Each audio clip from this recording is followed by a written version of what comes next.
السلام عليكم ورحمة الله وبركاته. إنا لله وإنا إليه راجعون. حسبي الله ونعم الوكيل. الشابان السوريان بلال ظريفة وحمزة الأشقر في ذمة الله، وقد قضيا غرقا في بحر في منطقة سقاريا. تعازينا لأهالي الشابين، الله يرحمهم ويجعل مثواهم الجنة. الله يصبر قلب أهاليهم، الله يكون مع أمهم وأبوهم.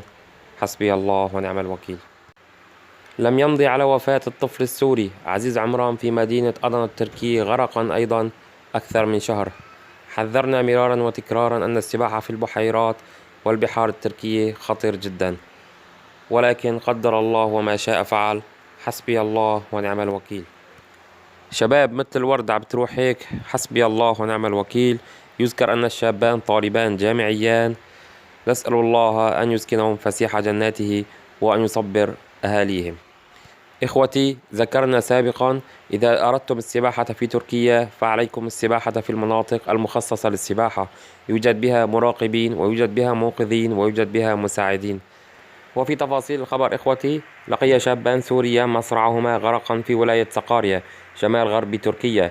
ونقلا عن موقع الجسر ترك أن الحادثة وقعت مساء الأحد في قضاء كاراسو، حيث سحبت أمواج البحر المرتفعة السوريين بلال ظريفة 23 عاما وحمزة الأشقر 19 عاما بعيدا عن الشاطئ، وغابا عن أعين المتواجدين حولهما.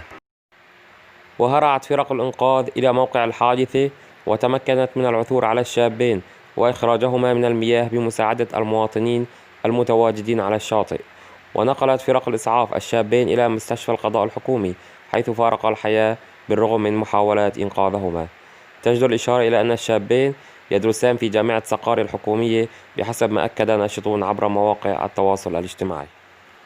تعازينا لذويهم وتعازينا لأنفسنا أيضا، ونتمنى من شبابنا زيادة الحذر وزيادة الوعي، ونتمنى أن لا يصيب أحدا من شبابنا بأي أذى.